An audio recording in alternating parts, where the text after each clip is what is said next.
pastor a morning off, and we wanted to ask some other people to share their feelings about the Lord. And we're blessed with 3 men who are going to share with us.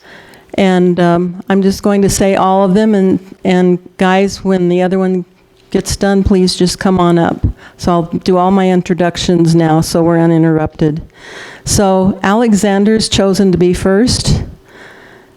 And what a blessing Alexander is in so many ways. I know that he was prayed for.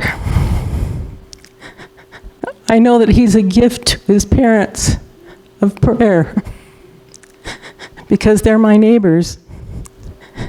And we're just so blessed to have him. And Jacob is going to be second. And I was just so pleased when he said he would. He didn't even hiccup about it. He just said, yep, I can do that.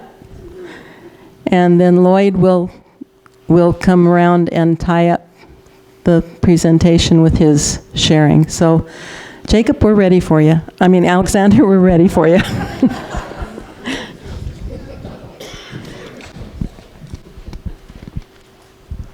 And I think you're going to have to use this. Okay?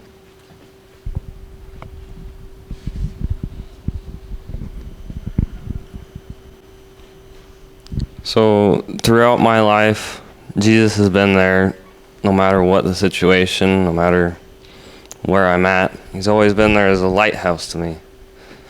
I don't get lost in the storm that is this life and chaos. And even in hard times, he's there making sure the boat doesn't capsize. And I guess he means more to me than pretty much all my belongings on this earth. And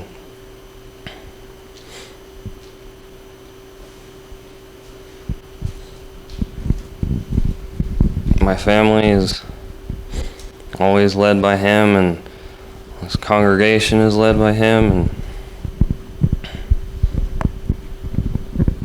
I guess this congregation is led by him to lead me.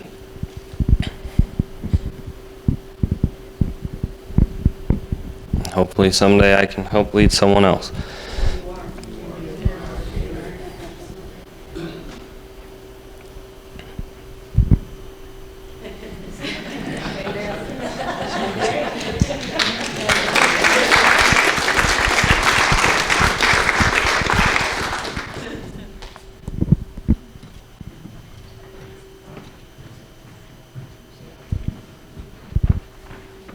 Good job, man.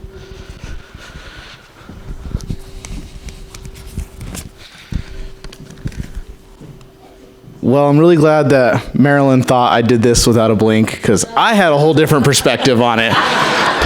I remember she asked me, and I'm like, I think I'm out of town that weekend, right? And even Radine had my back. She's like, yeah, we're out of town. And then there's Carol McDermott, and she's like, no, that's the weekend before. He can totally do it.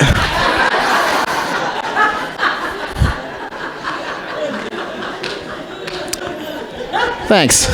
So if anyone needs anything done, your house painted, a deck built, just make sure you ask me in front of Carol, and it'll get done. But I was glad that Marilyn, at first I was really nervous, but she asked some really simple questions, and kind of the more I thought about it and reflected on it, it was a good reflection on myself, and I got to really sit and think. So thank you for making me do this. One of the things she asked was, what does Jesus mean to you? And to me, he's like a captain of a boat, or like a dad teaching his kid to ride a bike. You hold the back of the seat, and they wibble wobble, and you try to let them go as far as they can, and then right before they crash, you try to correct it, and usually you're too late and they fall. But God's a little bit better at it than I am. I always say I never make the same mistake twice. I make it 3, 4, 5 times just to be sure that it's a mistake. And poor God, he works double time on me. And everyone's got guardian angels. I imagine I got 3 because they got to do like shift work, 8 hours in and out. And they're like, what do you do this time? Like, well, we tried to tell Regine she was wrong, and we had to save him out of that one real well. But he's always guided me in the right path, even if I didn't think it was the right path. Even if sometimes he had to smack me around a little bit to get me on that right path. He did a great job. There's a Bible verse that I actually didn't know of. I had to Google, Bible verses on guidance. A lot of them I'd heard of, but I never heard this one, and it's perfect. So Proverbs 16:9 says, in their hearts, humans plan their course, but the Lord establishes their steps. And I don't know how many times I've had a plan in my heart that I thought for sure this is the way it's going to go. And God just kind of kicked me onto a different path, and then it's worked out pretty well so far. Another question she asked is what Jesus has done in my life. And I don't know if you ever really stop and think of all the stuff that he's done in your life. I mean, you thank him in the moment, like, hey, cool, thanks for this. But do you ever just sit and think and list out? I mean, I could do 12 pages of this stuff. I'm super blessed. I have 2 great, amazing kids. They're a perfect mixture of me and their mom. They drive me crazy sometimes because they are me. But it's awesome. I have a wonderful wife. I still ask myself every day why exactly she's with me, but she hasn't figured it out yet, so I'm just going to keep rolling with it. I have an amazing family, an amazing church family that both loves me, my family, my kids. They've taken all of us in without any question. I'm blessed with a great job. I think we all are. I saw a stat that really stuck out to me. If you're the poorest person in America, you're still richer than 98% of the world. There's a lot of people out there, that make $2 a day, $1 a day. There's a saying I want to end with. If you're counting your blessings, you're wrong and you're missing a lot because there's too many to count. Thank you.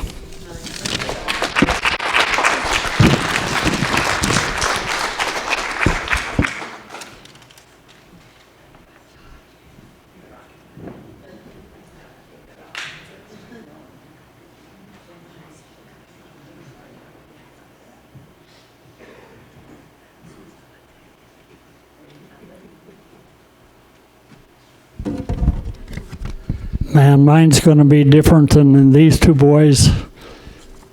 I'm going to tell you kind of a testimony of how I came to the Lord. And it wasn't pretty at times. And Ivan and I got married.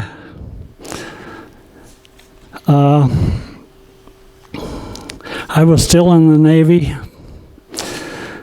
And I knew the ship was going to be in Philadelphia. And we had been engaged, and so I still had 2 years to go. And so we got married in Loveland at the Methodist Church, and we went to Philadelphia. Then later and got an apartment. And I was there for 6 months. And then I had to go back to sea. And so I had to send her home pregnant. And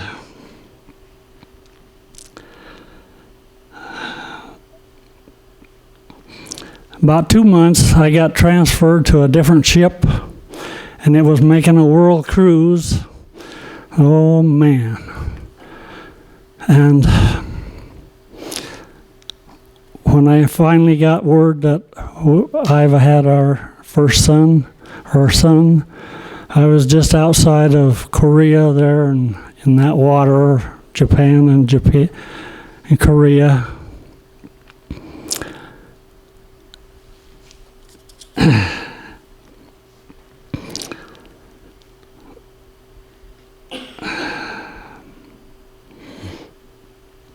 And then it was 6 months after that I finally got home and to see Ron was our first son, our son. And then I got out of the Navy about 4 or 5 months after that. No job. Wondered what I was going to do. Finally, I called Iva's uncle, and he was a builder down in Nebraska. So we went down to Nebraska, and we was there 2 years. By then, we had 2 kids. We went worked on 3 different jobs down there, and we finally, after 2 years, they sent us to Chamberlain, South Dakota, and 3 weeks, no work. It was nothing but cold weather, and I said, we got to go home. I had $20 left. We made it clear back to Colorado to stay with folks. Finally got a job here in Fort Lupton. And Iva started going to church. And she wanted to go to church every day. Every week. Wanted to have the kids baptized. She belonged to a couple of clubs. And I said, wow, I guess she must be a Christian girl. I didn't realize that she was a Christian girl. And so I followed along to be a good husband.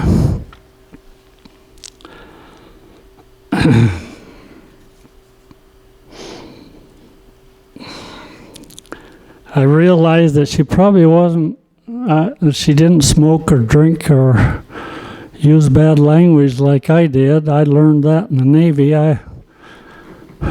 4 years in the Navy isn't a help.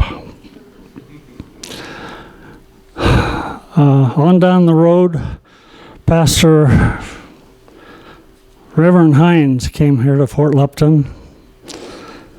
And it wasn't very long till he wanted to start a Bible study of concordance of the Holy Spirit, and so Iva wanted to go. It was on Sunday night. Iva wanted to go, and Nellie Phelps was her good friend, and so Bob and I decided we'd tag along, and we listened to this. It was a concordance study. You know what a concordance study is? Or like a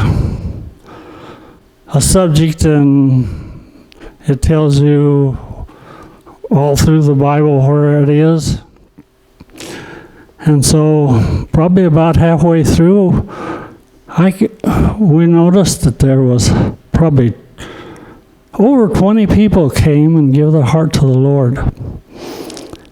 Prayed for the Holy Spirit to come and dwell them.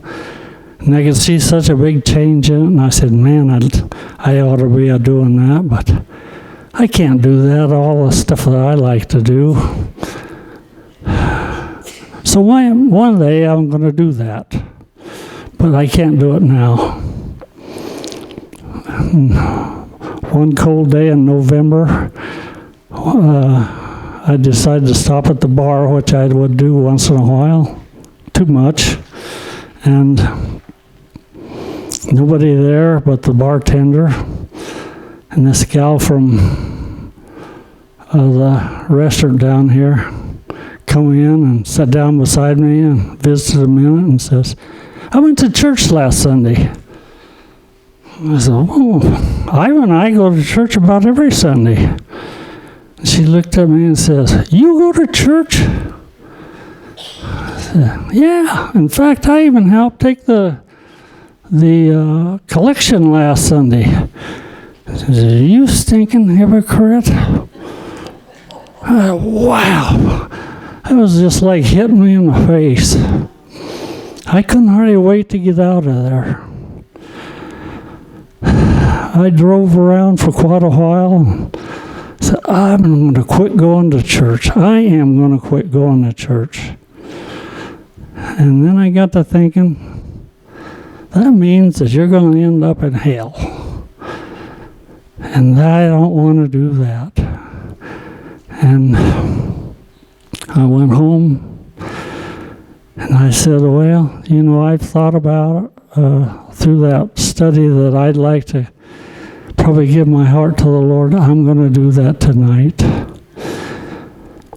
And I gave my heart to the Lord. I asked for forgiveness. I said, I'll be a missionary. I'll go to Africa or South America or wherever you want me to go, I'll go. And all of a sudden, I mean, the next morning, I felt completely changed. And I thought, wow. I drove by the bar where we had been going and saw the old guy going in there, and he always went in to clean up and run errands for him over here. And I wanted to stop and say, why? Please don't go in there anymore. I get down to the job and I hear him swearing like I always did too. And I just couldn't hardly stand that. All of a sudden, it just seemed like I couldn't hardly wait to come to church, come to Bible study. And then things changed. Well, I was working on a job out of town on a couple of post offices. I learned to lay bricks down in Nebraska, and so that's what my business was. I was out of town, and Iva called and says, Reverend Hines was having an affair with two of the women in the church. I said, oh my gosh. It was like hitting me right in the stomach. And I thought, man, if they couldn't make it, what am I going to do? And it took quite a while, but then they we got a new pastor, and it was Mac Laverne, and he had a ministry of love and understanding, and it didn't take very long till the church seemed like it turned around and was healed. A lot of healing anyway. It wasn't very long till these two women called Iva and I and asked if they could visit with us. And they told us what happened and asked if we could possibly forgive them. And it wasn't very long till they were really stronger than they were before, I believe. And I think out of those, I think there was at least 27 people had given their heart to the Lord through that ministry ahead of time. And they all seemed like they survived. I couldn't hardly believe it. Anyway, I know the Lord wouldn't heal the husbands of these two gals. They became, Iva and I, very close friends. And Chuck and Marie Hoke was coming here. They were with Wycliffe Bible Translators. And they said, I asked Iva and I if we would come to the Bible study. And that lasted 12 years or more. And I couldn't hardly wait for Bible study every week. It was just so fun. We would pray, we would sing, pray and then study the Bible. And I'm almost done. Russ Hawes called me and wanted to know if I'd go to a full gospel businessman meeting at the Branding Iron down here. And we heard some real unbelievable testimony of how God had healed people, and there was 3 men there, and they sang a song, Thanks to Calvary. It was written by Bill Gaither for an alcoholic. And that song just resonated with me. I said, wow, that is almost my testimony there. And so I'd like to sing it for you today.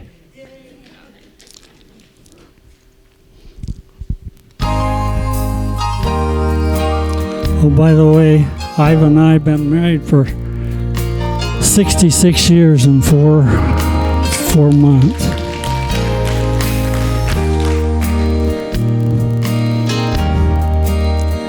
Can I start over? I wasn't paying enough attention. And maybe a little louder.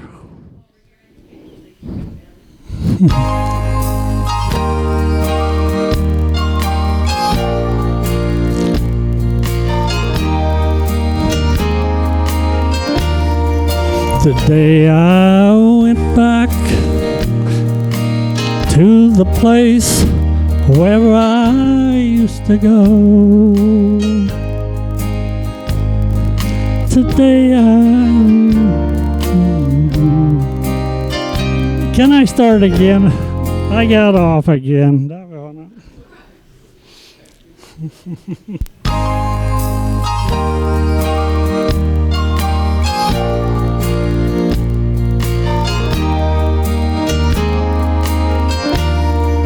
Today I went back to the place where I used to go. Today I saw that same old crowd that I knew before. When they asked me what had happened, I tried to tell them, thanks to Calvary, I don't come here anymore. Thanks to Calvary, I am not the man that I used to be. Thanks to Calvary, things are different than before. While the tears ran down my face, I tried to tell them, thanks to Calvary, I don't come here anymore. We went back to the house where we used to live. My little boy ran and hid behind the door. I said, son, never fear, you've got a new daddy now. Thanks to Calvary, we don't live here anymore. Thanks to Calvary, I am not the dad that I used to be.